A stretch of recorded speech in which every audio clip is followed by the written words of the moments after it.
Austin, and some of you guys may know me. I'm the old guy that plays with the band every so often.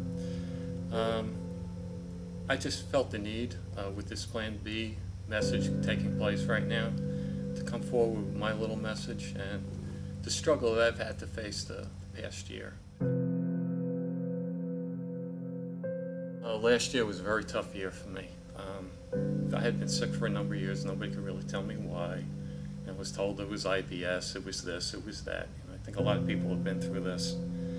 And from January to June of last year, I had lost 20 pounds. And I was getting very, very worried. Didn't know what was going on. And discussed with my wife, I think it's time for me to get back to the doctor again.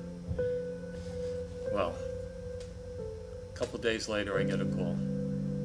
Mr. Hoagland, I have very bad news for you, but sit, relax, don't panic. You have leukemia. I went, what? Naturally, I half heard everything else he told me after that because I felt like I got hit in the head with a baseball bat. So after I gathered myself, he was telling me that he had a former student of his that was an oncologist and a hematologist, and that he had already called to arrange for me to go down to see him, same day. So I called my wife, we all got together and we went down to see him. And he explained to me exactly what it was. It was called chronic lymphocytic leukemia. It's a slow growing form of cancer. It's a blood cancer. So I had this, it turns out, for about 5 years without knowing it. Anyway, I fast forward now to last November, after going through several tests on a monthly basis.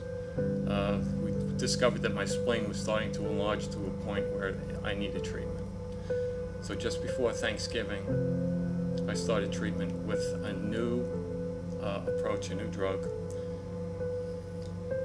Yeah, it's really amazing to me that how the whole thing worked, that several things happened that showed to me that this whole process was really a movement of the spirit, and I'm going to try to explain to you how. First of all, my regular family doctor was not available. Secondly, the head of the department was, and he happened to have a former student of his that happened to be an oncologist and a hematologist. So you could see where that was all, falling into place, where the hand was moving.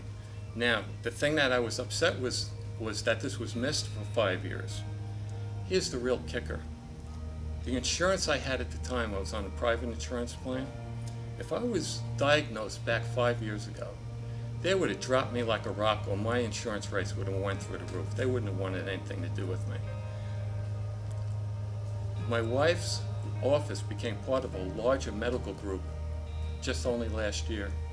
And with that, suddenly I had group insurance. So you add all those things together, and different doctor who knew the hematologist, okay, and the insurance, and I don't know how anybody else could say this wasn't a movement of God. For what purpose? I don't know at this point. I do know that during this time that I came to a realization. I thought I was cool. I thought that I knew, and I knew enough, and I was maybe a little bit of a religious snob that I thought I had all the answers.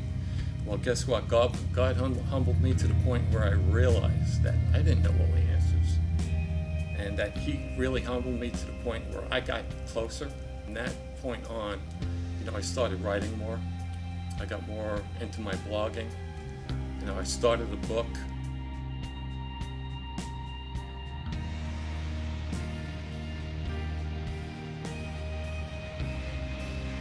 The other thing is that I really think that my whole series of events led me to the realization that, as Brian was preaching about control and trust, that I realized at this point in time that I've really learned how to trust God with all of this, and that I felt the movement of the Spirit, and that He is in charge of all this. So regardless of what my diagnosis was and what my prognosis is, and that yes, it's a possibility that I could be here for another 10 to 15 years, that is ultimately not in my hands. That's in God's hands, and He's in control.